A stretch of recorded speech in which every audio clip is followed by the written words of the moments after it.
북텔러 책 읽어드림 한 권 읽어드림. 이교도 개종 방법을 모색하는 그리스도인의 책임에 관한 연구. 윌리엄 캐리. 세계 각국의 현재의 종교 현황과 과거 선교가 거둔 성공과 미래의 선교가 시행해야 할 실제적 논의. 이교도 선교 방법론. 로마서 10장 12절에서 15절. 유대인이나 헬라인이나 차별이 없음이라. 한 분이신 주께서 모든 사람의 주가 되사 그를 부르는 모든 사람에게 부요하시도다. 누구든지 주의 이름을 부르는 자는 구원을 받으리라. 그런즉 그들이 믿지 아니하는 일을 어찌 부르리요? 듣지도 못한 일을 어찌 믿으리요? 전파하는 자가 없이 어찌 들으리요? 보내심을 받지 아니하였으면 어찌 전파하리요? 기록된 바 아름답도다. 좋은 소식을 전하는 자들의 발이여 함과 같으니라. 서론. 우리의 찬양을 받으시기에 합당하신 주님은 하나님의 나라가 임하시오며 뜻이 하늘에서 이루어진 것 같이 땅에서도 이루어지도록 기도하라고 명령하셨다.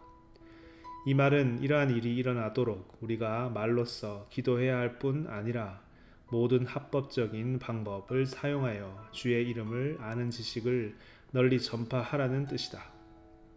주의 이름을 전파하기 위해서 우리는 전 세계의 종교 상황을 어느 정도 알아야 할 필요가 있다. 아울러 예수의 이름을 널리 알리는 일은 우리 구주 예수 그리스도의 복음뿐 아니라 인도주의적인 입장에서도 우리가 지체하지 말고 추구해야 할 목표이다.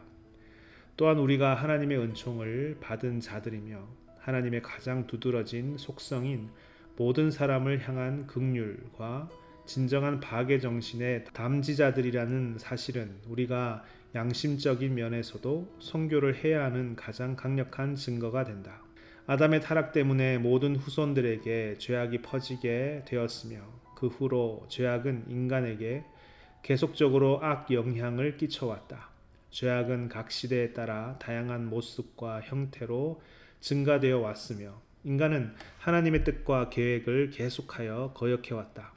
창세기의 노아 홍수 심판이 아버지에서 아들로 기억되며 전해져 왔으므로 사람들은 이제 인간이 창조주 하나님의 뜻을 영원히 거스르지 않을 것이라고 생각했다.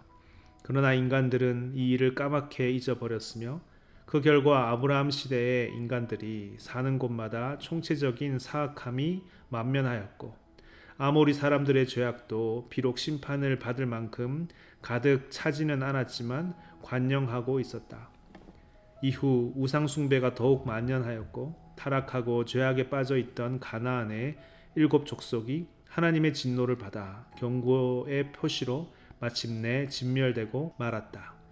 그런데도 죄악은 계속 증가하였으며 이스라엘 민족은 하나님을 믿지 않는 다른 족속들과 한패가 되어 하나님을 대적하곤 하였다. 이전 시대에는 엄청난 무지와 야만 행위가 세상을 뒤덮고 있었고 이후 개화된 시대에도 하나님을 배신하거나 경멸하는 일이 생겨나고 있다. 그 결과 이전의 어리석음에 사로잡혀 있던 세상 사람들이 지금은 개화되었으나 자기 지혜로 하나님을 알지 못하고 아주 미개한 시절의 사람들처럼 썩어지지 아니하는 하나님의 영광을 썩어질 사람과 금수와 버러지 형상의 우상으로 바꾸어 버렸다.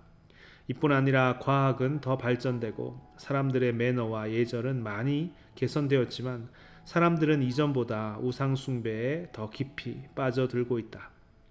그러나 하나님은 사탄의 모든 권세를 물리치실 것이며 사탄의 모든 일을 멸하시고 최종적인 승리를 쟁취할 것이다. 이전에 사탄이 자기 왕국을 확장했듯이 하나님은 우리 가운데 그분의 왕국을 세우시고 그분의 사업을 널리 확장시켜 나가신다는 자신의 구원 계획을 계속하여 알려주셨다.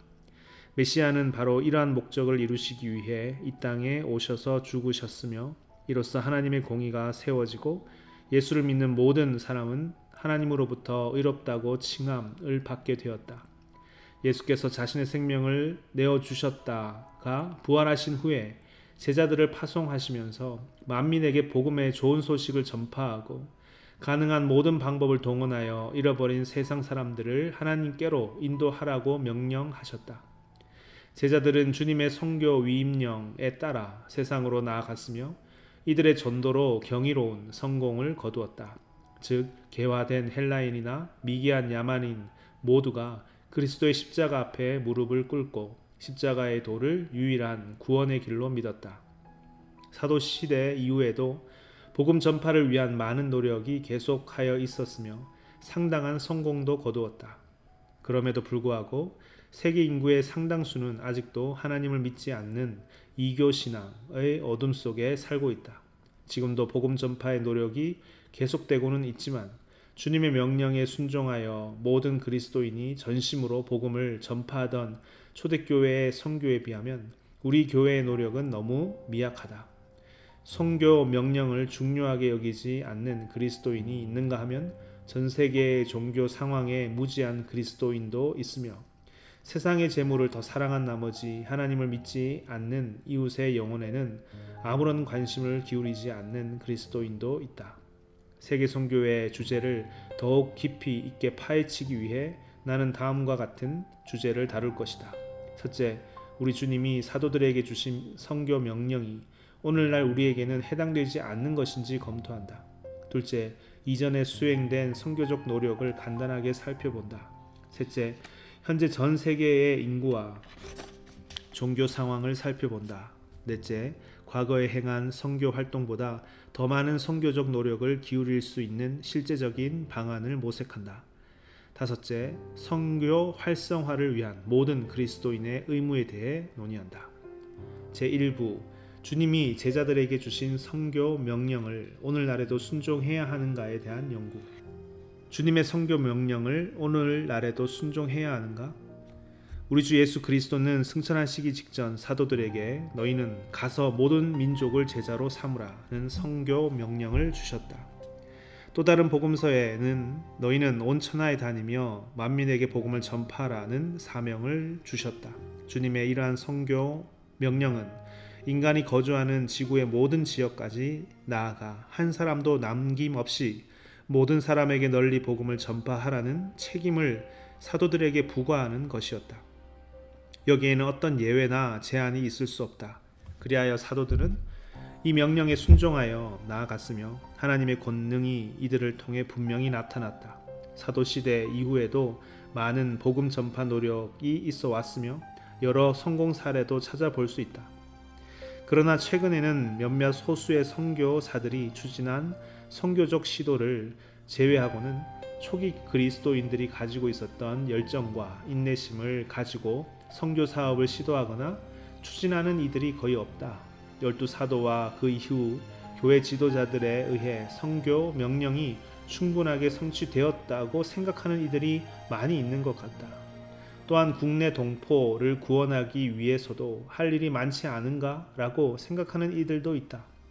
하나님이 참으로 이교도를 구원하려고 뜻하시면 어떤 방법을 사용해서라도 그들을 복음의 길로 인도하시거나 그들에게 복음이 전해지게 하실 것이라고 생각하는 사람들도 있는 듯하다. 그리하여 수많은 그리스도인들이 현실에 안주한 채 아직도 하나님을 모르고 우상 숭배에 빠져 있는 수많은 종족들에게 아무런 관심을 기울이지 않고 있다. 또한 사도들은 교회의 특별한 직분을 맡은 자들이었고 그 사도직을 계승할 적절한 사람들도 없었기 때문에 사도들은 마땅히 그 많은 일을 감당해야 했다. 하지만 우리는 사도들이 행하던 일을 해야 할 필요가 당연히 없다고 생각하는 이들도 있었다.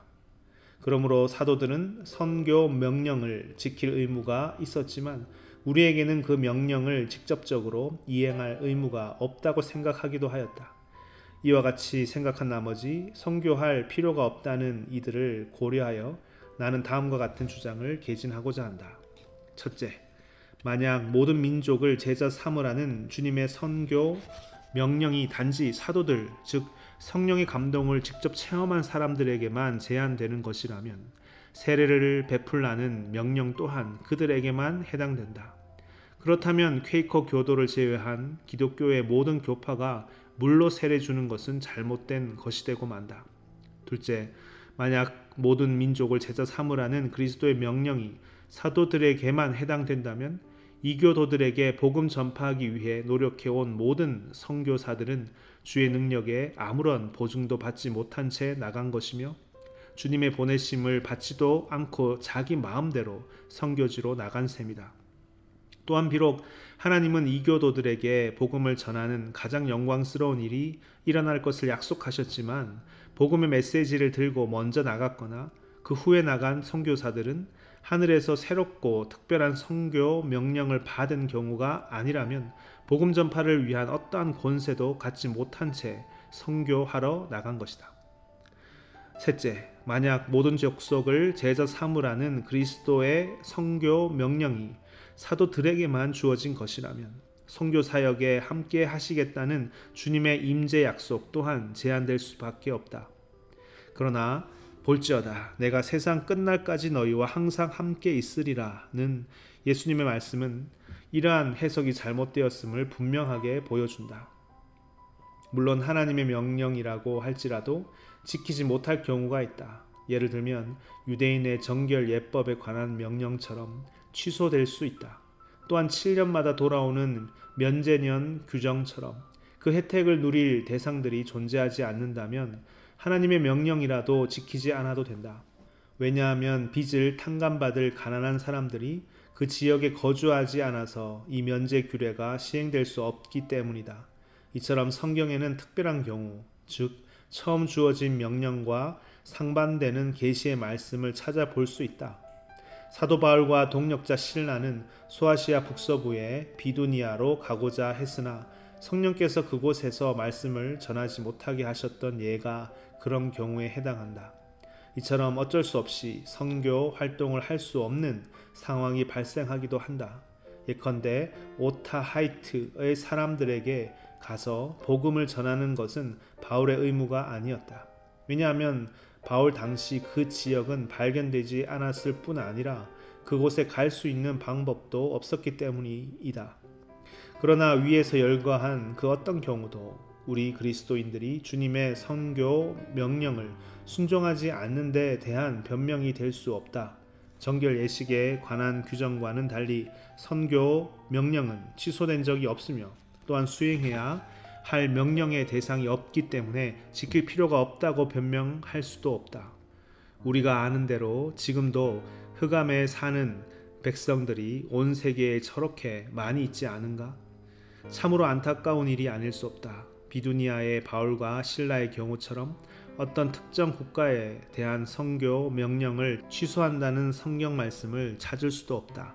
그리고 설령 그런 말씀이 있다고 하더라도 그 나라를 제외한 세계의 다른 지역에 대한 선교적 의무를 소홀히 한 채 아무런 시도도 하지 않고 있는 우리의 태도가 정당화되지는 않는다. 왜냐하면 바울과 실라는 한 지역에서 말씀을 전하지 못하게 되자 다른 지역으로 가서 복음을 전했기 때문이다. 따라서 위의 경우도 우리가 선교할 수 없는 불가피한 사정이 인정된다고 핑계할 수 없는 것이다. 한편 하나님께서 선교의 문을 열어주시고 인도해 주실 때까지 기다려야 하며 우리가 강제로 선교하려고 해서는 안 된다고 말하는 사람들이 있다. 그러나 이 경우에도 하나님의 도움으로 매일 조금씩 열리는 선교의 기회를 놓치지 않아야 함을 인식해야 한다. 그러면 하나님께서 열어주시는 어떠한 기회를 기다려야 하는가? 우리는 일반적인 선교 방법을 알지 못한 채 이방 선교지에 가려고 해서는 안 되며 선교지에 도착해서도 자신이 언어의 재능을 소유하고 있다고 생각해서는 안 된다. 이러한 일에는 하나님의 방해하심이 아니라 기적적인 간섭이 필요하다. 선교 명령이 주어지면 그 명령을 수행하지 못하게 하는 장애물을 제거하고 그 명령에 순종하는 수밖에 없다. 또한 지금 선교에 많은 장애물들은 이미 제거되어져 있다. 자연 환경 때문에 선교할 수 없다고 말하는 것도 결코 변명이 되지 못한다. 매우 어려운 여건 속에서 선교 사역을 수행했던 사례들이 존재하기 때문이다. 로마 가톨릭 선교사들은 극복하기 힘들 것이라고 생각한 그 모든 어려움들을 이겨내지 않았는가? 모라비안 형제단의 선교사들은 아비시니아의 찌는 듯한 무더위와 그린란드와 레브라도의 혹독한 추위와 배우기 험난한 현지 언어와 야만적인 현지 관습에 직면하지 않았던가? 영국의 무역상들은 돈 버는 일을 위해서 복음 전도에 넘을 수 없는 장애물로 여겨졌던 온갖 역경들을 이겨내지 않았던가? 페르시아, 동인도 제도, 중국, 그린란드 등에서 이루어지는 무역과 아프리카 서부 해안에서 자행되고 있는 저주받을 노예 무역만 보아도 이들 무역상과 노예 사냥꾼들이 현지의 수많은 어려움을 극복했음을 보여준다. 돈벌이를 위한 일이라면 장사꾼들은 야만적인 부족과 미개한 종족이 살고 있는 곳까지도 가서 그들의 환심을 사기 위해 온갖 노력을 기울인다. 비록 무역과 복음 전파의 주변 상황이 똑같지는 않지만 이러한 사례는 선교사들도 그런 오지에 들어갈 수 있다는 것을 보여준다. 이러한 신뢰를 보면 우리도 그러한 지역에서 가서 선교할 수 있다는 사실을 보여주는 충분한 이유가 된다면 나의 주장은 설득력이 있는 것이다. 어떤 신학자는 성경을 인용하면서 이교도들이 개종할 때가 아직 도래하지 않았다고 주장한다. 먼저 증인들이 죽임을 당해야 하며 그 밖에 많은 하나님의 예언의 말씀이 성취되어야 한다는 것이다. 그렇다고 하더라도 이를 근거로 이교도들에게 즉시 복음을 전하는 일을 반대한다면 이런 반대는 다음 두 가지 중 하나에 근거하여 나온 것임에 틀림없다. 첫째, 하나님의 신비한 뜻은 우리의 의무를 규정하는데 그 하나님의 뜻은 우리가 이교도들에게 전도하는 것이나 혹은 이교도를 위해 기도하는 것이나 똑같이 별 도움이 안 된다는 것이다. 둘째, 세상 끝날 전 세계적인 성령의 부어주심이 있기 전에는 결코 이교도 중에서 개종자를 얻지 못할 것이라고 생각하는 이들이 있다. 그러나 이런 반대는 시기적으로 너무 늦게 제기되었다. 왜냐하면 이미 세계 도처에서 복음 전도는 아주 많은 결실을 거두고 있기 때문이다.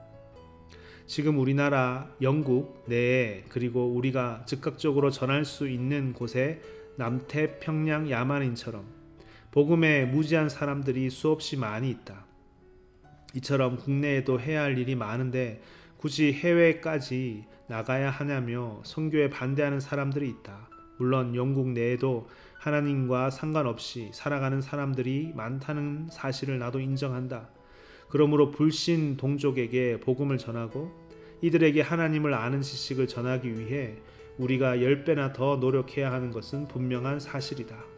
그러나 이러한 이유 때문에 멀리 외국에 가서 복음을 전파하는 선교 사업이 필요 없다고 주장하는 것에는 더 많은 논증을 필요로 한다고 생각한다.